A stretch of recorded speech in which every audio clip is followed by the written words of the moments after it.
Hello friends, ఎలా ఉన్నారు? ఇవాళ దేవరకొండ బాలగంగాధర తిలక్ గారి జయంతి అండి. దేవరకొండ బాలగంగాధర తిలక్ 1921 ఆగస్టు 1న పశ్చిమ గోదావరి జిల్లా తణుకు తాలూకు మండపాక గ్రామంలో జన్మించారు.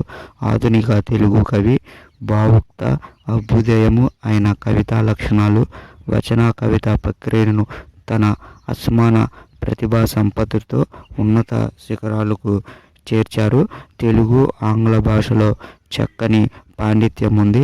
1966 జూలై 1న మరణించారు.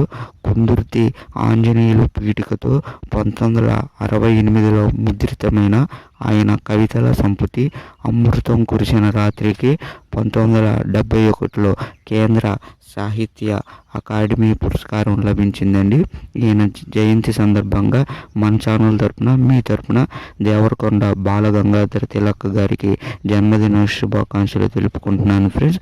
ఎవరైనా ఉంటే మన ఛానల్ని సబ్స్క్రైబ్ చేసుకోండి, అలానే లైక్ చేయండి friends. Thank you friends, thank you for all.